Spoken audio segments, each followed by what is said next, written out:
Hey everyone, and welcome to Multiplane Podcast. I'm Val. I'm Ty. Lots Um, of news today. a lot of news. Sorry we're a little late. Little technical difficulties. Before we get into the news, do you notice my cool jacket? I was trying to notice what the design is. I don't want to say Eternals. It is Eternal. It is Eternals? Okay. And it's reversible. Cool. I got it at the Disney store in somewhere in Pennsylvania that I just happened on. I was like, hey, Dave, there's a Disney store. He turned, we went in. It was one of the outlet stores because they don't have very many Disney stores anymore, but it was an outlet store, $12. Yeah, they're all starting to they're doing a deal with Target.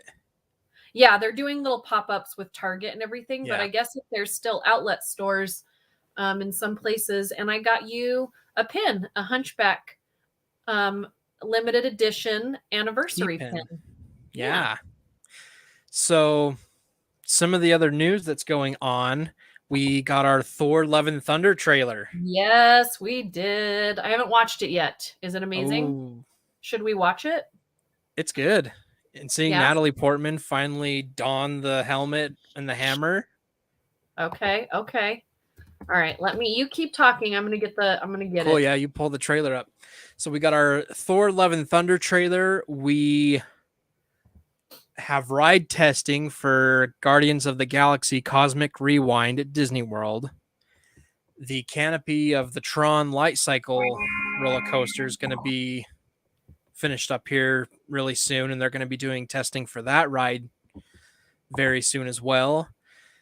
Any of you fans out there who like Tarzan's Treehouse, sorry, it's gone. Yeah, so when I was there, did you see the video that I posted on our thing of it all was under construction? And I was trying to see what it was going to be, but they still had a picture of Tarzan's treehouse. They did when I was there too, remember? But it was all closed down and it was all under construction.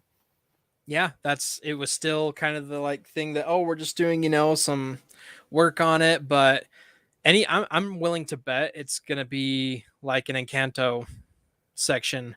You think? Like Antonio's treehouse? That's what I was thinking when I saw as well. I was hoping, I'm like, maybe they're gonna do Encanto, but then it still showed the picture, so I'm like, maybe they're just renovating.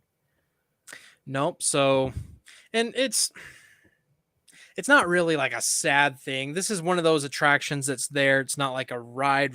It's an experience, kind of just to walk around and have fun. I've got to experience both now as the Swiss Family Robinson treehouse and Tarzan's treehouse, and now whatever they're going to install next, which I'd be okay with Antonio's little treehouse. Yeah, I think that would be really cool. I think it'd fit. All right, are you ready? Let's see it. Let's show it. All right, can you see it?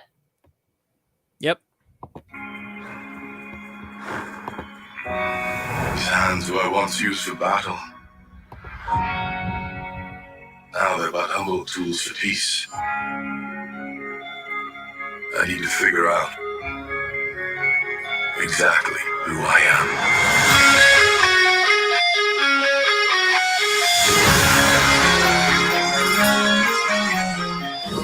I will choose my own path. Live in the moment.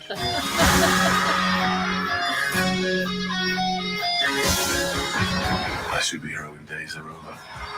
She's got a smile that it seems to me reminds me of childhood memories where everything was as fresh as a bright blue sky.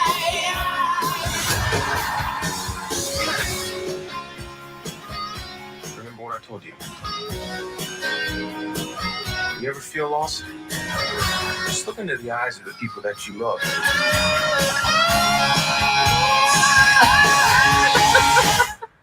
Not me. What? Just listening.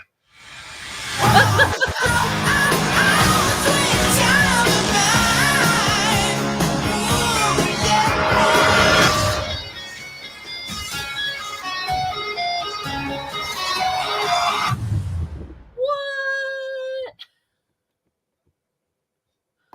All right. It's going to be interesting. It's going to be cool. I was like, you know what? I'm going to watch it. Oh, let me shut that down.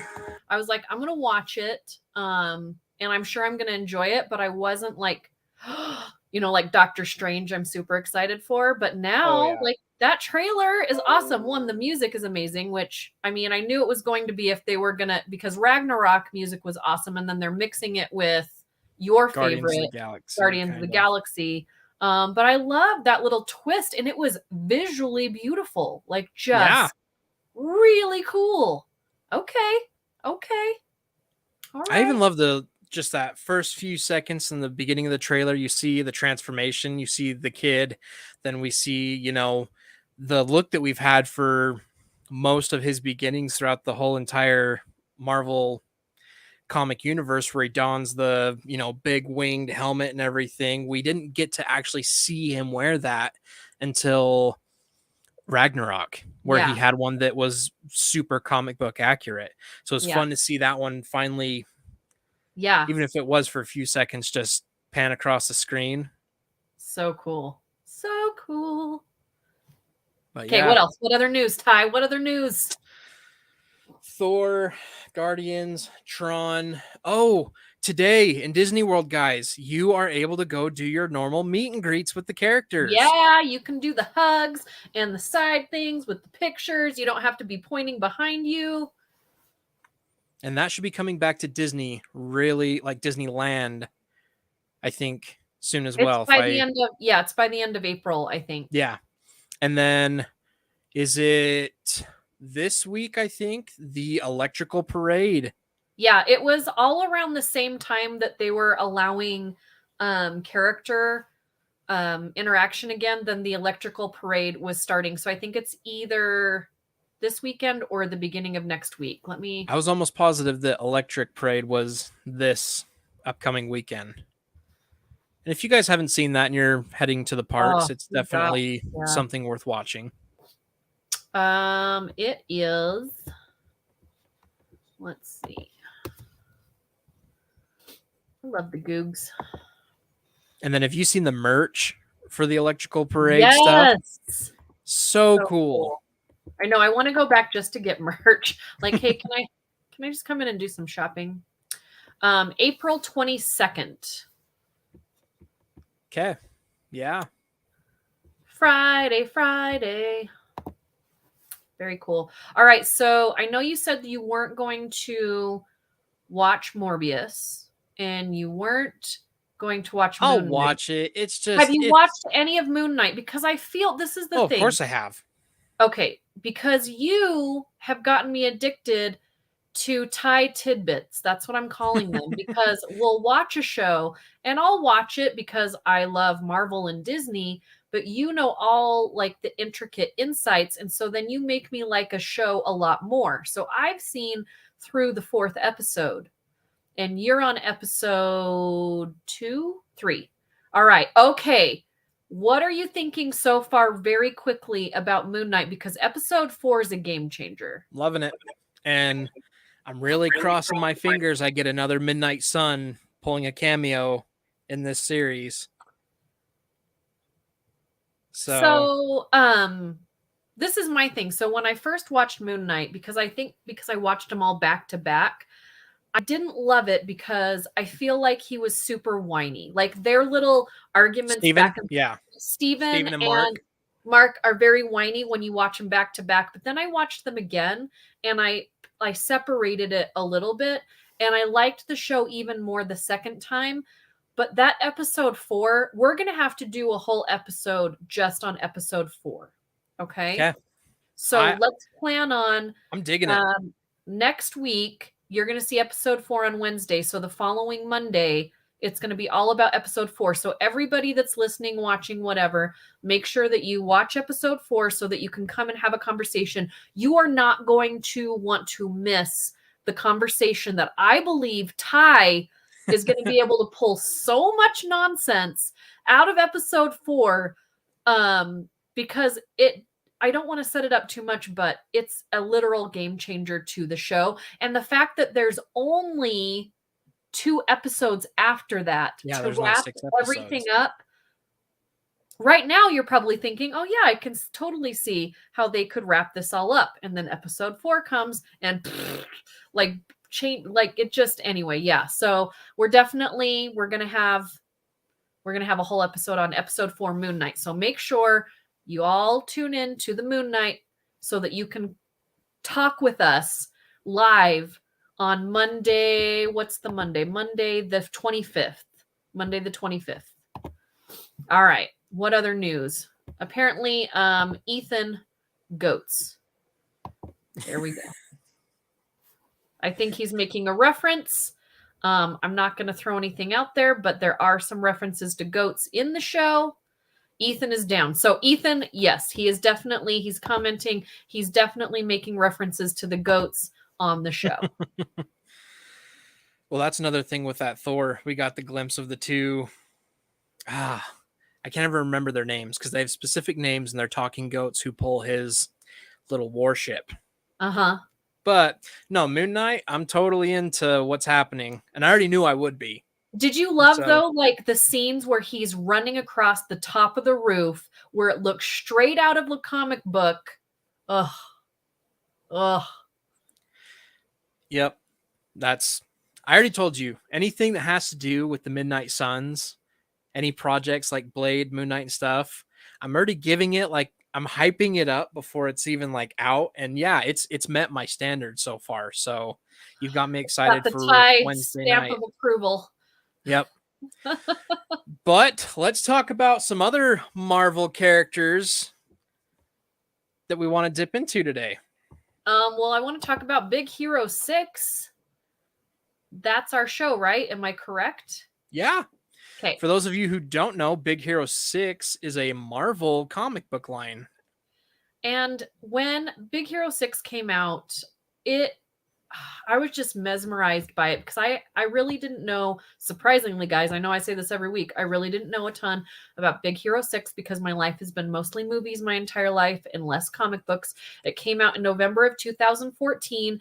And of course, we have a bunch of really fantastic characters, but mostly when you say Big Hero 6, people think about Baymax. Even though Baymax is a big part of the show, Hero is really the hero.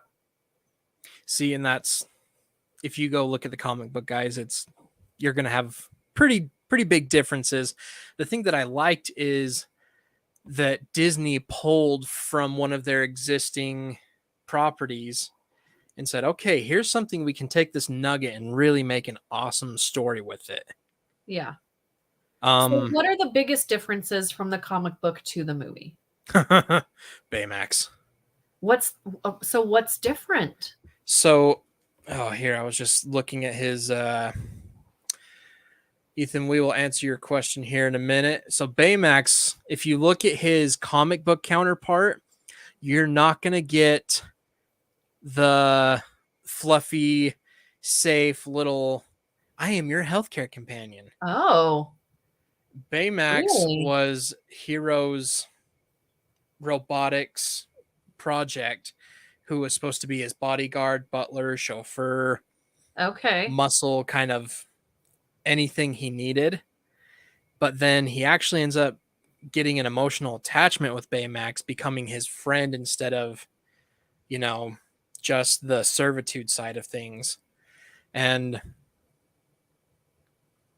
basically it's, I'm trying to think of the right word. It's a very different progressive storyline, where this one is, we lose to spoilers, guys. Again, if you haven't seen Big Hero 6, 2014, don't we're know why going to you're go. watching it. This one, we lose Tadashi. Baymax wants to help Hero with his emotional needs. The other one, you get a little bit of that. He has, it's not Tadashi. In the comic books, I think it's Hero's father that dies. And some of that's kind of the leading story behind it. And some of his father's, lack of better words, some of his father's intelligence, he pretty much programs it into Baymax. Okay. So that's where the emotional thing starts to tie in. Okay. Ethan, what's your question, bro? Yeah, Ethan, what's the question? I know it'll take you a second to type it, but while we're doing that, I not knowing that, I really like the way that they handled how Baymax comes onto the scene in the movie, because by the end of the movie, you basically have told a whole bunch of kids and their parents and whoever's watching that it's okay to mourn someone. It's okay to feel sad, but also to carry that memory along with you, is this healthy thing to do? Like, people have feelings, you know what I mean? Like, I think we get caught up in, and especially like, they have this kind of tough, persona that you just can't share your feelings and you can't feel sad about something. And I really liked that messaging. Plus the messaging of when did Baymax come in? November 2014. I was about to say, I actually watched Big Hero 6 on my honeymoon. We went to a drive-in movie theater that had a double feature, Aw. watched Big Hero 6, and then Guardians of the Galaxy right after. Nice. Yeah, it was the first weekend in November 2014 that Big Hero 6 came into theaters. So that's when Baymax came into theaters. 2014. Well, there a short. There wasn't a Big Hero No. 6 short that was before then. So yeah, that was the first time. And then there was the show, right? There the was a series. Yeah, I didn't ever watch that one. I didn't ever watch the series either. But yeah, I don't know why I feel so connected to this, but I think it's one of those, again, where Disney gets it right, where they create something that both kids and adults can connect to. And the side characters are fantastic. But I think we all feel like at some point in our life, we needed a Baymax to get us through a situation. Thanks, Ethan. Thank you. I think I'm trying to think. The animation worked for me. I loved the different elements. How we made San Fran. Am I saying it right? San Francisco. Something like, yeah, they mixed two places together. San Francisco and Tokyo. Yeah, so that you could understand that, this is a futuristic made up place, but something that you can still relate to, because most of us know what San Francisco is, what Tokyo is. But it was fun because even look at Aunt Cass's little diner / home. It's on the corner of the street. And it has a San Francisco vibe. Yeah. And it's on a big rolling hill. Yeah. But then you have all the like high tech stuff around it. So yeah, it's an awesome mesh. I think that's one of the things that pulled me in about this is they weren't just like, oh, we're gonna make up fake superhero city. They're gonna fight. Like Right. It was something, like you said, familiar that it was fun to sit and be like, oh, that has essence of Tokyo. That has essence of San Francisco. There's this and there's that, little pieces of things you can pull for it. And it was almost like the school was a combination of Stanford. Am I thinking of the right one? Stanford, is that Yep. one in? Yep. Okay, Stanford, and then, sorry guys, I don't know if there's a major high-tech facility college in Tokyo that's supposed to be the other merger of this, but that's, like I'm saying, the fun things that you can sit and pick out. Yeah. Makes you And I think a mean, little. the voices of all these characters, we have Maya Rudolph, TJ Miller, who I think is TJ Miller. fantastic. And he was just really becoming on the scene more than a stand-up comic at the time. He was kind of new, to movies in a bigger way like this. And TJ Miller's character Fred is one of my favorite characters. And then Alan Tudyk, who I absolutely love. Which I totally forgot that was him. That's what's so great about Tudyk is that you forget. Like, he's in so many things, and then you go back and you're like, oh my gosh, that was him. Yeah, he's Alistair. And then you have Damon Wayans Jr., Jamie Chung, who I totally didn't realize that was her. Stan Lee, of course. James Cronwell, who I absolutely love as an actor, who's just fantastic. Like, you've got some really big names, and then you've got these, kind of fun. Like, you have a couple of names that are just in there just as regular voices. Like Josh Hutcherson is in there somewhere. as a voice. Freddie Highmore, like they're just like people were just like around the studios and they're like, hey, do you want to come in and be a random voice on the show? And they're like, sure, let's do it. But if you go to the IMDb and you look down the cast of voices, it's just so much fun to see these characters. One of my favorite characters that my daughter actually just totally clammed onto, you know, I love how they have a bunch of really cool female characters in this one, but Honey Lemon. I knew is you were so going to say much Honey fun. Lemon. Yeah, Sammy cosplayed, one of the only times she's ever cosplayed as Honey Lemon.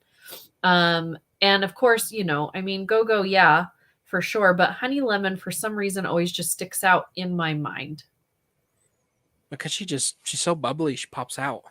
Bubbly and smart. I think that's Right. so, maybe that's why, because, you know, I don't want to throw that female card out there, but often when you see, you know, whenever you have a female like comedic relief, they're usually just kind of like, oh, I'm here for looks and giggles, and that's it. But she had the looks, the giggles, and the brain, which was super fun. And she was caring. And like she was crazy. She was a little crazy, which I love.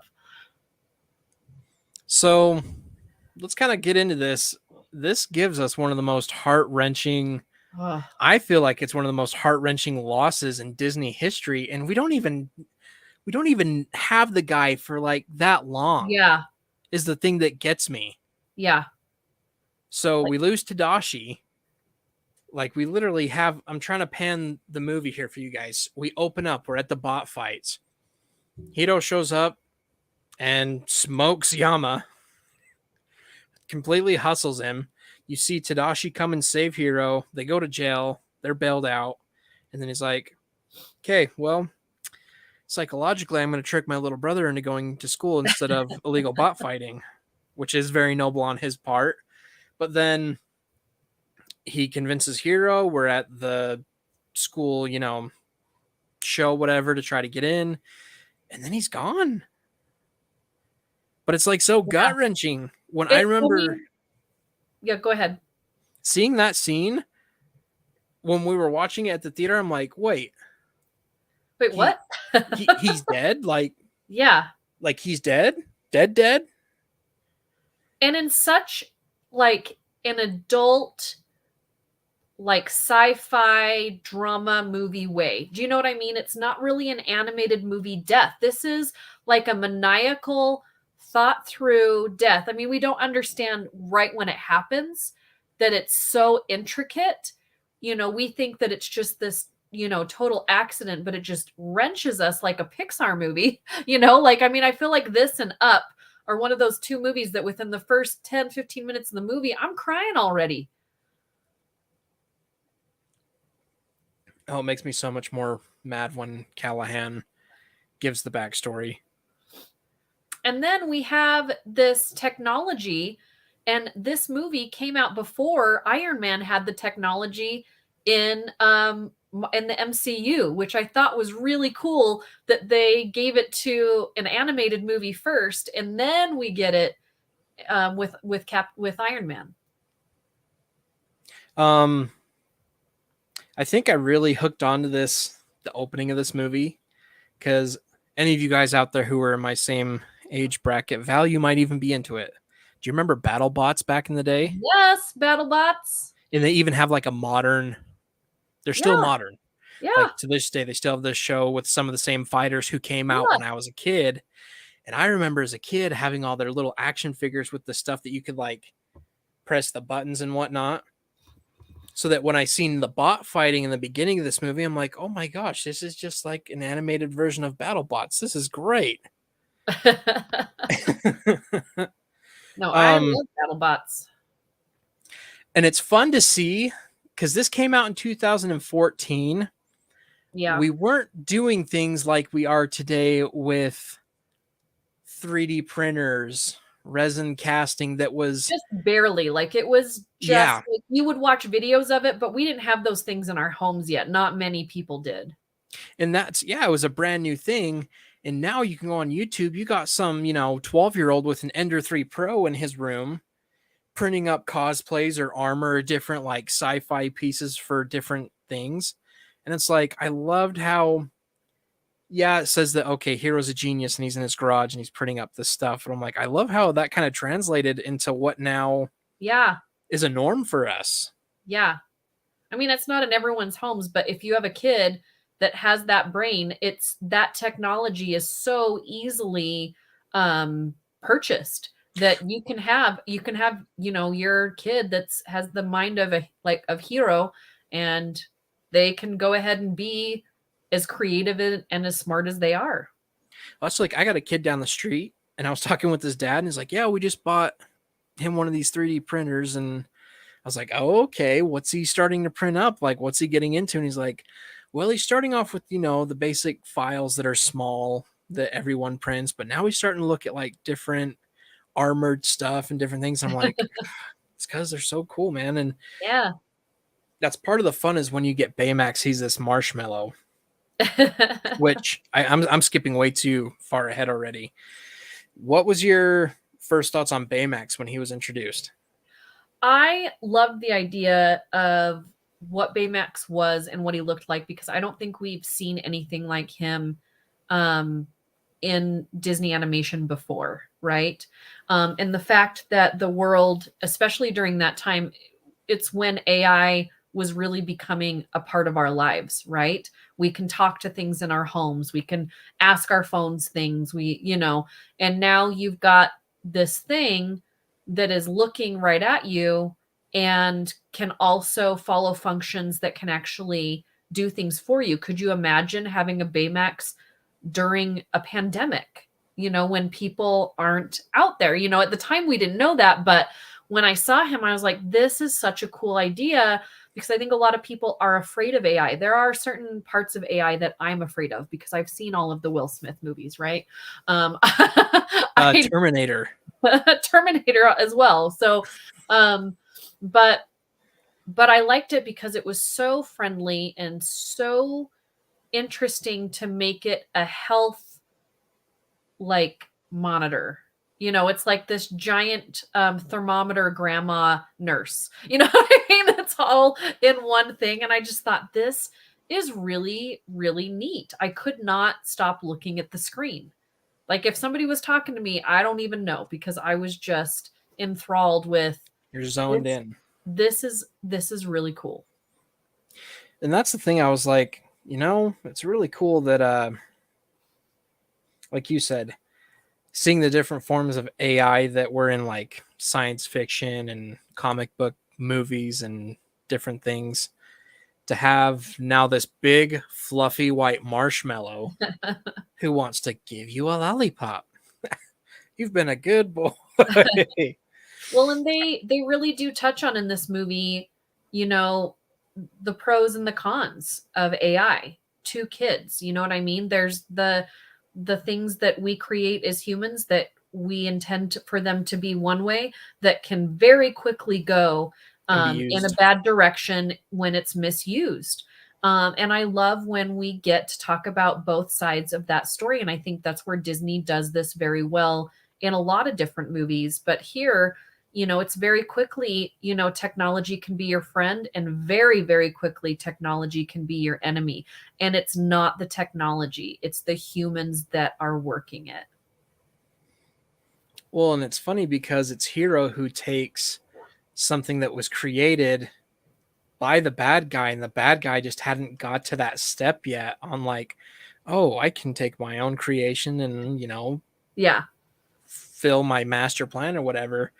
And that's kind of the thing. How long did you think, what was the thought process of Callahan as soon as he sees Hero's tech? Like, how fast did he have to go, I'm going to fake my death and steal this technology to destroy Cray? This is the thing. I feel like in my mind that a person that is like that has been like that for a while. And I honestly think he had probably thought about that for a long time, about there's going to be a point where I'm going to have to do something extreme. And then when you have those extreme thinkers like that, it's seconds that they're just like, this is what I have to do. You know what I mean? Like I feel like, yeah, I feel like it was in him from the beginning. And I hate how there's no remorse though for Tadashi either. I mean, when you're thinking, you know, when you have that mindset, um, I that's a personality that doesn't have remorse because you're thinking about a different level. We get that in the MCU. You know what I mean? When we have somebody that wants to take away half of the galaxy for the better good of all, he has no remorse. You know, But it's just hard because Callahan, like these were his kids though, like his students, like Tadashi, Wasabi, Go-Go, like but they were only what they were exactly what he needed at the time to get him where he needed to be. Do you know what I mean? Like, oh, that hurts to hear you say that. But that- yeah, you're yeah, right. it hurts, You're but right. that is that personality. You're Like right. people in that kind of headspace only care about you till you get them to where they want to be, and then you are not important anymore. You are now disposable. How cool would it have been if we would have had that science show scene and we would have had a little bit more Epcot feel to it? Yeah. Yeah. I think that was a missed opportunity. I Not do that it wasn't too. like, well, not it wasn't terrible, but I'm saying we are Disney. We like Yeah. to drop Easter eggs. We like to do little fun things for you fans, especially the super fans, to pick out in our films. Yeah. I think that was a missed opportunity where you could have had that whole science fair be like a world showcase, an Epcot kind of Yeah. deal. You know what I mean? Yeah. That would have been cool. That would have been really cool. So let's talk about some of our supporting characters with Hero, the rest of Big Hero 6. So I So take many it good- is Honey so many good. Honey Lemon is your favorite then? I don't know that I can have a favorite because I also so much, oh my gosh. There are so many that I love. I don't know because Fred is so great. And I also love Wasabi because like there are points in the movie where Wasabi is like during all of the chaos, he's the only voice of reason and not even that big of a voice of reason, but enough that it's like, why are we going this way? You know, like he's thinking out loud what all of what we're thinking as an audience. Are you using a blinker? You don't need to be using a blinker. It's Oh, traffic laws, okay? I don't know that I can pick in this one. I know I usually can. I don't know that I can pick. Can you pick? Oh, Fred, easily. Fred is easily my favorite. One, because he is the comic book nerd. You know, I've been talking to Honey Lemon about developing a serum that'll turn me into a fire-breathing lizard. But apparently that's not science. We actually have a cosplayer who comes to FanX Yes, who we is do. like doppelganger. Like, this dude he is Fred. Like, almost like Disney took a picture of him and then just animated it. Fred's probably one of my favorites. It's between him and, well, I don't know. I don't count Hero as part of the Big Yeah. Six because Yeah. it's him plus the Big Six. So probably Fred, and then I'm gonna have to maybe go with Go-Go. Go-Go's really cool. Go-Go has all the good gadgets. Go-Go gadgets. Obviously, Go-Go's my favorite because she throws a disc around that she pulls off her back. Yeah, you she know, looks like, exactly like your. Oh, by the way, I looked for so many things at Disneyland for you that had anything to do with that movie. Even it's with all, coming. all the Pin Trader books, like old stuff. I looked. I didn't find anything. I'm I sorry. have one. Okay. Well, I just want to let you know. I It's got you. appreciated.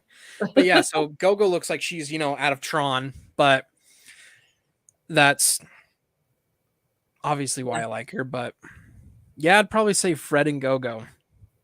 Also, I used to do a lot of inline skating, so I feel like her abilities Yeah. fit kind of I to keep some of my saying I have strengths. my rollerblades in my garage, and I keep saying I'm totally going to get on those. Oh, I used to do a Yeah, lot all of the time. All Yeah. the time. Maybe we should do that this summer. We should do an episode where we're on our rollerblade we're around Taylor's rollerblading. we'll get our costumes on. We'll get some frisbees and put them on our belts. We could do a meetup. We could do a rollerblade geek meetup with Multiplane Podcast. No, this is one of those again where they really thought out, just like Tangled, just like, so many others, where the side characters hold so much good space within the story. Each one of them has a purpose, moves the story along, teaches the main characters, because I consider both Hiro and Baymax, the main characters in this movie, teach both of them some things that they learn about themselves. And yeah, they're just so thoughtful. They're not just side characters, they're thoughtful pieces of the puzzle. Well, this is again, Disney's really good at doing this, taking an animation, throwing a lot of adult things that are going on with the loss of like losing someone, having depression, and seeing how your friends and you need to have a good support group through that kind of stuff. Then they tie it into, okay, let's just, let's throw in the bad guy and do the full 9 yards with this movie. But Callahan, so I have all the stuff. There has been a lot of times I have wanted to cosplay as him at FanX. Really? I just need the Kabuki mask. I mean, those aren't hard to find. I know. So maybe I should just grab one of those. I keep saying I'm going to cosplay all these different things, but I really do have like a narrowed pool for this year. But the other thing I love about this movie is the Aunt Cass, and the fact that they make it so, because these kids have lost their parents, right? Not only does he lose a brother, but they've lost their parents. They're living with an aunt who doesn't have a kid, who's not married, who's just trying to do the best she can to take care of these boys. So it's a whole nother family dynamic that I think a lot of people can watch and relate to that isn't ordinarily shown. You know what I mean? And now we have it a little bit more, but at the time it was, well, just one of the parents is gone, We don't usually have this situation. And so I really liked that. And I thought she was a super, super believable character. Yeah, it's our latest version of Aunt May. Right? I wasn't going to say it, but right? Like, it's totally Aunt May. It's totally Aunt May. It's like again, now we're seeing it a lot more, but at the time it was, let's follow the formula of one parent is gone, or both parents are gone, and now, whatever. But I really, really loved that. And maybe that's why I like Aunt May so much, but also Marissa Tomei, like also Spider-Man, like it's fine. But yeah. Well, and then Maya Rudolph's hilarious. She is phenomenal. She, to me, is such an underrated actress. If she's in something, I'm usually going to watch it. Even when I know the movie's not going to be great, I know she's going to be good. Yeah, she has some good bits that she throws into a lot of her films. A lot of good comedic relief in there. I love the puncture scene with the tape. Oh, yeah, when he's at the police station. So a guy in a kabuki mask stole your robots. But I mean, that's like going back to just some old school humor, that's old school, like Three Stooges. Yeah. Humor, I just loved how they put that in there, because it's sometimes just the most simple things that are going to get a laugh that are just so much fun.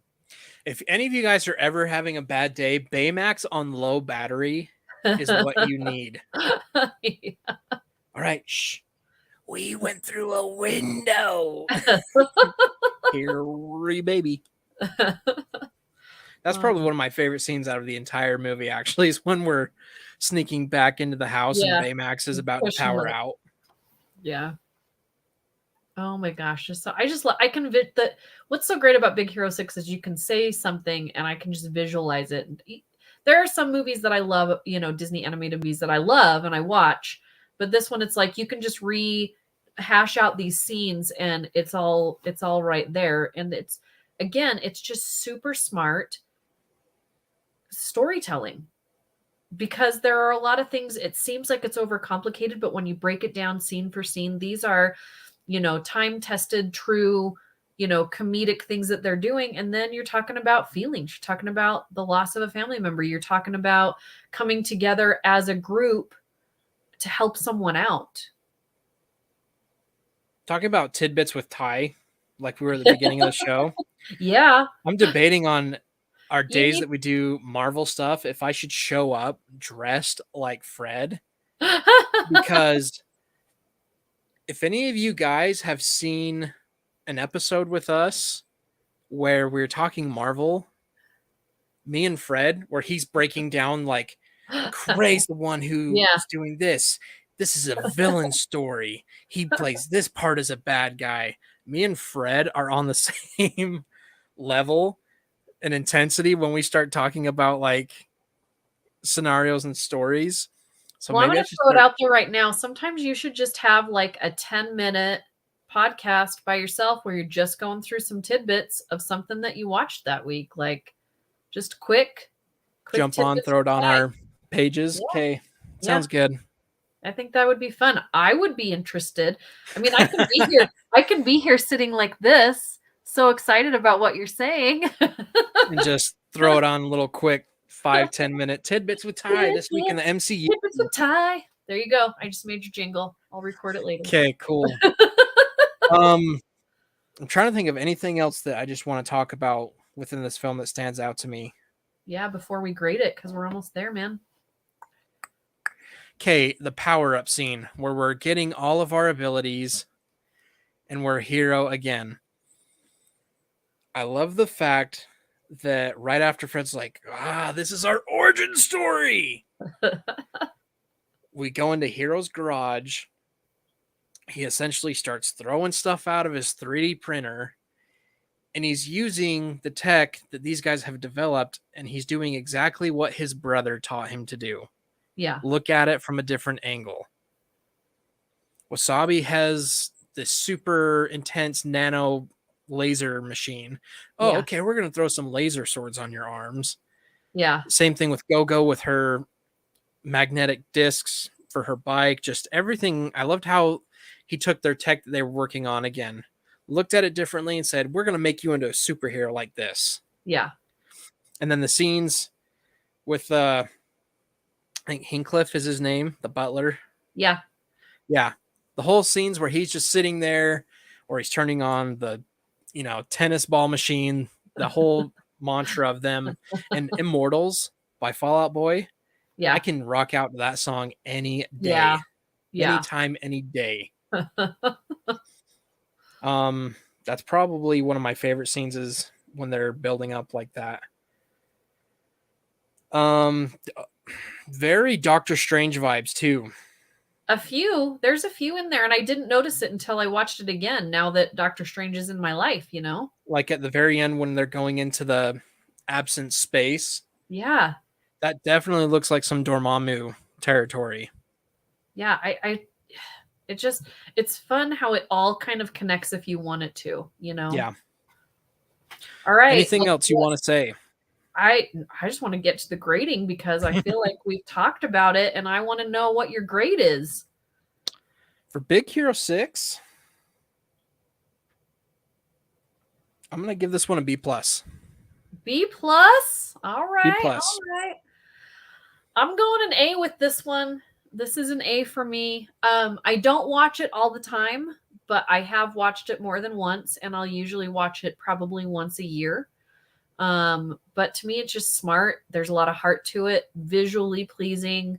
And we could sit and talk about it forever, but we don't have that much time. So, A, B+, pretty good. We want to know what you think about it. Give us your grade in the comments and let us know what other movies or shows or series or rides at the park you want us to cover on Multiplane Podcast, we will work on Tidbits with Ty. That's going to happen.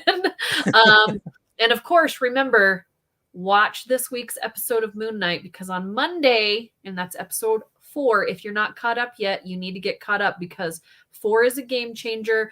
You're going to come over here and you're going to be like, Val, you told me, but I had no idea. Because, yeah, I just can't tell you enough. So we're going to talk about it Monday, 25th, live. We want to get your feedback about Moon Knight episode 4 and what your thoughts are on where it's going to go, how it could possibly get wrapped up in 2 more episodes. Come talk to us about Moon Knight, guys. Really, the episodes where I get to like I geek out can't hard. wait. Literally, I'm going to pop popcorn and I'm going to sit here and watch you freak out for the first like 7 minutes of the episode, and then we'll break it down. Okay. All right, you guys. Bye-bye. See you next week. Bye.